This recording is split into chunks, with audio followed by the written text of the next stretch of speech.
यदि आप है भगवान शिव के भक्त तो जरूर पढ़े ये 5 किताबें। कौन जानता है भगवान शिव का वास्तविक रहस्य? क्या वे कभी पृथ्वी पर मौजूद थे? क्या उन्होंने ही अपने अनेक अवतारों को प्रकट किया था? ऐसे ही कई जवाब भगवान शिव के बारे में आपको यहाँ मिलेंगे। वैसे तो शिव पर अनेक किताबें छपी और लिखी गई है, लेकिन यहाँ दी गई किताबों से आप अपने जीवन को बदल भी सकते हैं। शिव कौन है? क्या वे भगवान हैं या बस एक पौराणिक कथा, या फिर शिव का कोई गहरा अर्थ है जो केवल उन्हीं के लिए उपलब्ध है जो खोज रहे हैं? भारतीय आध्यात्मिक संस्कृति के सबसे अहम देव भगवान शिव के बारे में कई गाथाएं और दंत कथाएं सुनने को मिलती है। क्या वे भगवान है या केवल हिंदू संस्कृति की कल्पना है, या फिर शिव का एक गहरा अर्थ है जो केवल उन्हीं के लिए उपलब्ध है? शिव के रहस्यों की ये ऐसी किताबें हैं जो आपके कई सवालों के जवाब दे सकती है। शिव क्या वास्तविक में स्मशान में रहते हैं? क्या वास्तव में उन पर भस्म की सज्जा की जाती है? ऐसे अनेक सवालों के जवाब आपको इन दी गई किताबों के माध्यम से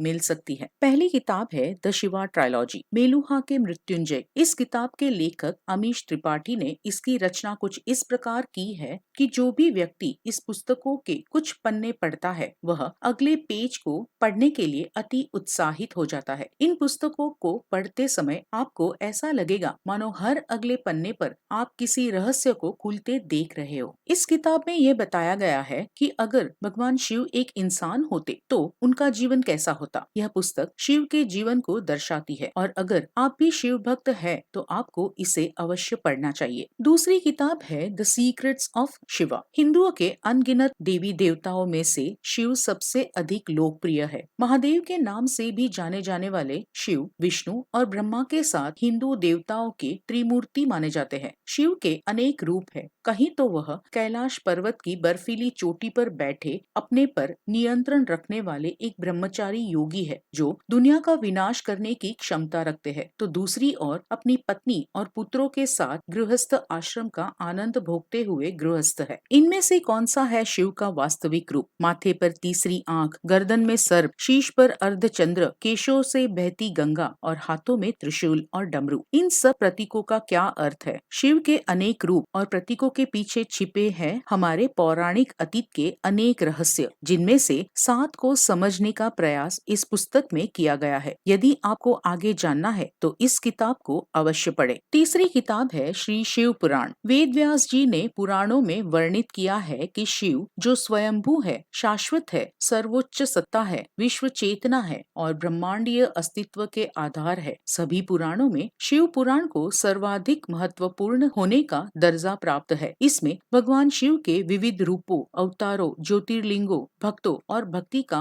विशद वर्णन किया गया है। यह पुस्तक नहीं बल्कि एक पुराण है जिसे पूजा भी जाता है और इसमें जो ज्ञान है उसे बांटा भी जाता है। आगे अधिक जानने के लिए आप इस पुराण को अपने जीवन में आत्मसात कर सकते हैं। चौथी किताब है द शिवा सूत्रास। जैसा कि भगवान शिव ने ऋषि वसुगुप्त को सपने में दर्शन दिए और उन्हें एक धारा के पास एक विशेष पत्थर पर जाने का निर्देश दिया। जब ऋषि वसुगुप्त अगले दिन वहां गए तो उनके स्पर्श से वह पत्थर पलट गया और उसके मुख पर शिव सूत्र अंकित हो गए। इन सूत्रों को भगवान शिव के निर्देशों के अनुसार अनुग्रह के योग्य लोगों के सामने प्रकट किया जाना था। हमारे वास्तविक स्वरूप और भ्रम की व्याख्या करते हुए शिव सूत्र हमें मार्गदर्शन करते हैं कि हम भ्रम को कैसे दूर कर सकते हैं और परम वास्तविकता का अनुभव कर सकते हैं। अपने परिवर्तनकारी संदेश के साथ सूत्रों में हमारे दुखों को समाप्त करने और हमारे लिए एक पूरी नई दुनिया खोलने की शक्ति मौजूद है। पांचवी किताब है शिव सूत्रा इन हिंदी बाय ओशो। शिव सूत्र कुछ ऐसे सूत्रों का संकलन है जो हमें आध्यात्मिक ज्ञान की उस ऊंचाई से अवगत कराती है जो शायद भगवत गीता जैसे महाकाव्यों में ही मिलती है। शिव सूत्र की रचना ऋषि वसुगुप्त ने 9वीं शताब्दी में कश्मीर के महादेव पर्वत के निकट की थी। कहा जाता है कि किसी सिद्ध पुरुष या स्वयं भगवान शिव ने उनके सपने में आकर ये सूत्र उनको बताए थे। कुछ विद्वानों का ये भी मानना है कि भगवान शिव ने ऋषि वसुगुप्त को एक चट्टान के बारे में बताया था जिस पर ये सभी सूत्र लिखे हुए थे। उस चट्टान का नाम शंकरोपला है जिसके दर्शन करने लोग आज भी जाते हैं। हालांकि अब उस चट्टान पर वे सूत्र नहीं दिखते। शिव सूत्र को माहेश्वर सूत्राणी के नाम से भी जाना जाता है। तो ये है 5 किताबें जो एक शिव भक्त को जरूर पढ़नी चाहिए। आपका दिन शुभ रहे।